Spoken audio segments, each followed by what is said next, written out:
Throughout the history of digital transformation and ERP projects, there's been a lot of failure, but today we're going to talk about the top 10 biggest ERP failures of all time.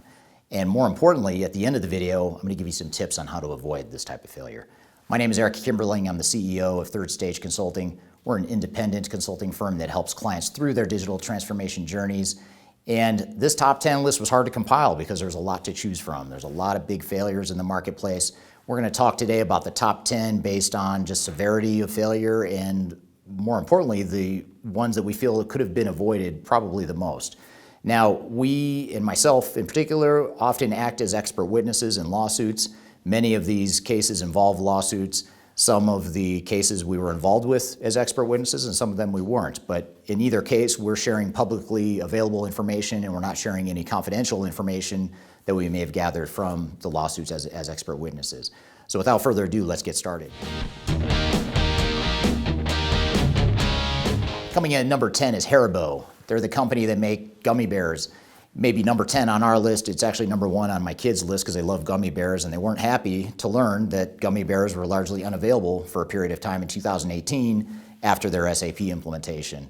And the general gist and summary of what happened here is they spent hundreds of millions of dollars trying to implement SAP. In 2018, they finally sort of implemented SAP, and immediately they ran into supply chain problems. They couldn't track where their inventory was. They couldn't track raw materials. They couldn't get the inventory to stores in time. And as a result, their sales dropped roughly 25% shortly after the transformation. So these problems are enough to land Haribo at number 10 on our list. Coming in at number 9 is Washington Community College. This company, or this organization, tried to implement PeopleSoft in 2012, or beginning in 2012, and they hired Cyber to help implement the product. And the tricky part and the unfortunate part of this project is that Cyber filed for bankruptcy and went out of business at the time of the implementation, and the college was left holding the bag and holding the end result, which wasn't pretty. So once Cyber went out of business, they were acquired by a company called HDC, who resumed the project, but they eventually canceled the project. And keep in mind, this is HDC, the vendor canceled the project, not the college. The vendor canceled the project and sued the college for $13 million, saying that the reason that the project failed is because they had internal dysfunctions that couldn't be overcome. So this is a very rare situation where the failure was probably the result of both parties, but in this case, the system integrator was actually the one to sue the college. But in either case, the college spent a lot of time and money and now is dealing with a lawsuit and an implementation that's delivering little business value to the college and to its students. Coming in at number 8 is Hewlett Packard, the technology and hardware company. Now, Hewlett Packard spent $160 million on their ERP project. The project cost $160 million, but the damages to the company that they claim were caused as a result of the failed implementation were nearly 5 times that amount. So they spent $160 million expecting to get a certain ROI, but in this case, they actually lost 5 times that amount, which isn't the type of ROI that most of us are looking for when we go to implement new technology. And one of the interesting quotes from the CIO of HP at that time, he said, "We had a series of small problems, none of which individually would have been too much to handle, but together they created the perfect storm." And that pretty well sums up what happens with a lot of these failures, and that certainly was enough to land Hewlett Packard at number 8 on our list. Coming in at number 7 is Waste Management, another company that tried to implement SAP to no avail. And Waste Management spent around $100 million, according to public records, on their SAP implementation, and it ultimately failed. SAP had promised that Waste Management would get annual benefits somewhere in the neighborhood of $100 to $200 million per year, but those business benefits never materialized and resulted in a failure on the part of Waste Management. One of the key challenges that Waste Management alleges that they had with this project was that SAP misrepresented the software that was being offered to them, and they said that they were being demoed fake software. So the demos weren't the real software that SAP really had available, according to public records and quotes from people from Waste Management. So that was one of the interesting allegations, is that when Waste Management sued SAP, they alleged that SAP didn't demo properly the real software that they're actually going to be getting. Coming in at number 6 in our list is Hershey's. Hershey's tried to implement SAP. They spent quite a bit of money on their implementation, and what they found at the time of their go live is that they were incapable of processing roughly $100 million of orders for Hershey's Kisses and Jolly Ranchers. And again, this is another one that may only be number 6 on our list, but it's definitely in my kids' top 3 because they love candy. So some of the problems that Hershey's ran into is that they tried to implement the product, the SAP product, in an unreasonably short period of time. And in fact, just from the outside looking in, it looks and sounds like it was never going to happen. And those unrealistic expectations caused the first domino to fall, which led to a lot of other problems later on throughout the implementation. And finally, one of the biggest mistakes, if not the biggest mistakes that Hershey made along with their implementation partners, is that they decided to go live during a busy holiday season when chocolate is most readily bought by customers. And so this was a case where the implementation planning wasn't very well thought out, or if it was thought out, the risks were not well mitigated. And it's just a good reminder that we need to think long and hard about when we go live, how it affects our day-to-day business, as a way to ensure that we don't run into operational disruptions, something that I'll talk more about at the end of today's video. Coming in at number 5 on our list is MillerCoors, the beer company, and they also struggled with their ERP implementation. They started their SAP implementation in 2013 and spent roughly $100 million on the project. And as a result of the implementation, they're suing their system integrator, which was HCL in this case, the Indian-based firm, and they're suing for $100 million in damages, trying to recover the damages that were resulting from this SAP implementation. Now, the really interesting thing about this, to add insult to injury, is that HCL's response publicly to the lawsuit was a bit flippant. Their response was, it's just one client. We have several other reference clients available for every one client that has something bad to say about us. So I wasn't involved in this project. I don't know the inside details, but it sounds a bit like there's some finger pointing going on there. But either way, it's something that could have been avoided, and we'll talk more at the end of this video on how to avoid some of those failures. But that's enough to land MillerCoors within our top 10. Coming in at number 4 is Revlon, the consumer product company.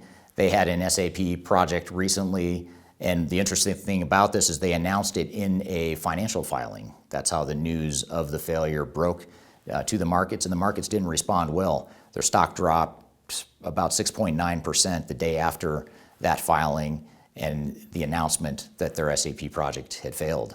Now, just a little background on this, and this is really interesting. If you go read the financial filing and the SEC filing, they actually outline in a fair amount of detail what happened with this SAP implementation. So it's really interesting to go read because they're basically explaining what happened and why it had the effect it did on the business. But in a nutshell, to paraphrase some of what they said in that filing, is that they first went live with one of their manufacturing plants in North Carolina. And the minute they went live, they weren't able to ship product, they lost customer orders, they lost visibility to their supply chain, and it essentially brought that plant to its knees, and it wasn't able to manufacture, distribute, or sell products anymore, at least in the short term, after the go live. And the other interesting thing is, because of some of those challenges, they had to expedite shipments. So as they were tracking customer orders and as customers were complaining about late orders, they were spending a lot of money expediting shipments for their customers.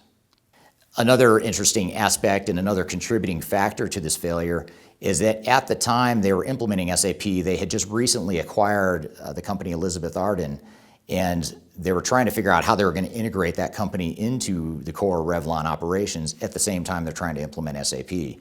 So here they are trying to implement a new technology. At the same time, they're just trying to figure out how to fit together all of their operations. And it created somewhat of a moving target, it sounds like, in terms of how that transformation was going to go.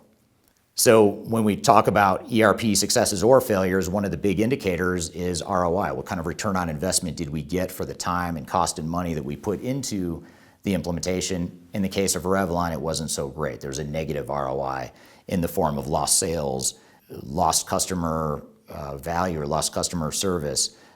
There is a intangible number that they didn't quantify, but they said that there was a material effect on the executives' time and the amount of time they had to spend trying to recover this and deal with all the problems that resulted from that implementation. So I don't know how you quantify that, but that sounds like it's pretty significant. There's also an increase in capital costs, increase in operating expenditures. They couldn't pay their vendors. They couldn't file their regulatory requirements and regulatory reports to the state and federal regulators. They had to expedite shipments and they lost sales. So a lot of problems in that implementation, and certainly enough to land it among the top ERP failures of all time. Coming in at number 3 on our list is Nike, the well-known consumer product company that many of you may buy from. And the company spent $400 million to upgrade their ERP systems recently.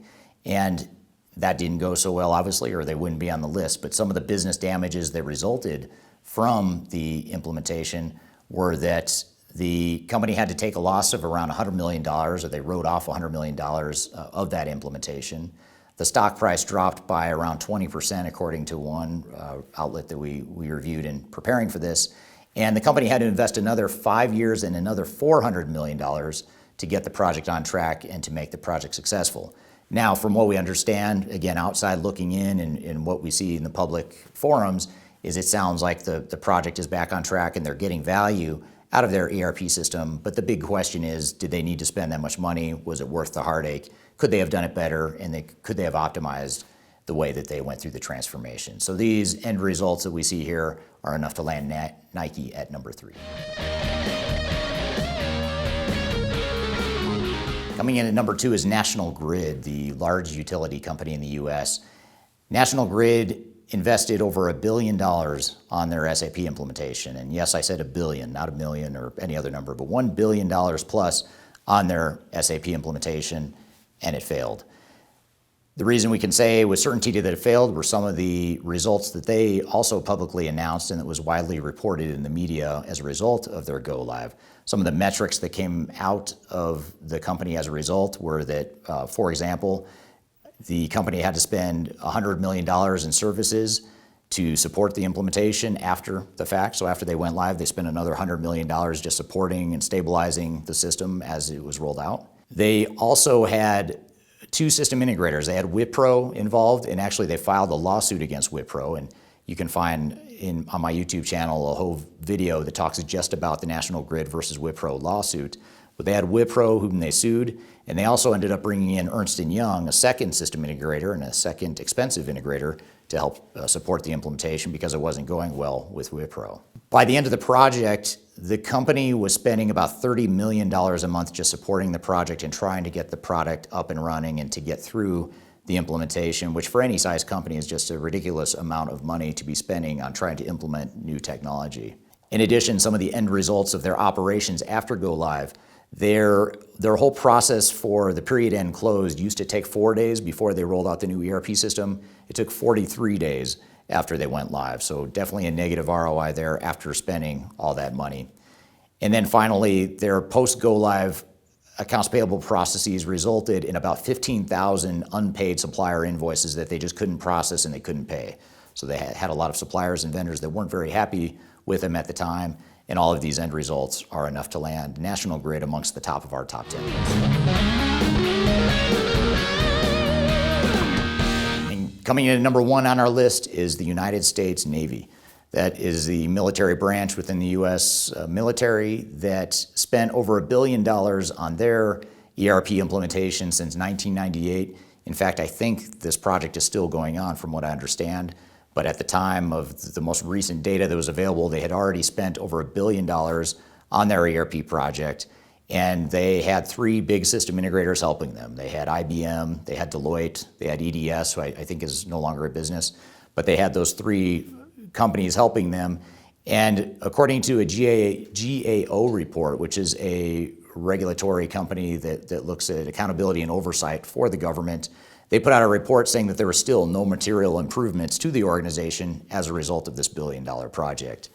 And the other interesting thing is that they had reduced the scope of the project to not be covering the entire supply chain and financials, but just to focus on the financial component of their business. So in other words, they cut from their scope the whole shipyard inventory management piece of it. And despite cutting the scope significantly, they still spent over $1 billion and still had trouble with the project, which, by the way, also affected 90,000 employees. So there are 90,000 employees that were stuck trying to deal with this new system that apparently didn't deliver a lot of value to the organization.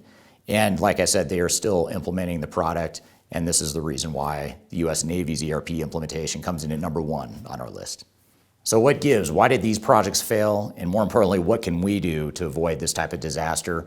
Or more likely, how can we avoid a more moderate failure that we're not going to read about in the news, but still becomes painful for our organization? How can we navigate those pitfalls, and what is it we can do to avoid this type of failure? Well, first is to choose the right software. Make sure you've got the right technology supporting your business and that you're not choosing software and implementing software in a biased way. The second thing is to choose the right system integrator. Make sure you have the right partner or partners helping you implement. Just because it's a big name or a well-known name system integrator doesn't mean that you're immune to failure or that you won't get fired or that your project won't fail. And if you look at the top 10 list here from today, you'll notice that there's a lot of big name system integrators and well-respected system integrators that were involved in those failures. And in some cases, they're involved in litigation as a result. Another thing to do is to remember that you are in charge of your project. This is your project. It's not the software vendors. It's not your system integrators. And you need to do what you need to do to make this project successful. If your system integrator isn't working out, course correct. Either give them clear direction on what you expect from them or fire them if you need to, bring in additional help, whatever it is you need. And also make sure that you're the one mitigating risks and identifying risks. System integrators generally aren't very good at mitigating risks and identifying where the risks are because they're the fox guarding the hen house, so to speak. So you need to have independent risk mitigation as part of this whole concept of making sure that you're in charge and you do what you need to do to make the project successful. The other thing to remember is that operational disruption is your biggest risk and potentially your biggest cost for the implementation. Too often companies will cut corners and step over dollars to pick up pennies. And what they'll do is they'll underinvest in things like organizational change management. They'll try to unreasonably compress the timeline and they'll cut the budget. And they'll do this all in the name of saving money and thinking that they're increasing ROI. But what they aren't looking at is what's going to happen on the other side when they go live and this materially affects their business. Generally, the companies that have operational disruptions find that that money lost and spent after go live is a lot more damaging than the money they could have spent to get it right in the first place early on in the implementation. Another tip is to focus on business process management. Define what you want your business processes and your operations to look like. Define your business blueprint and let that drive your transformation.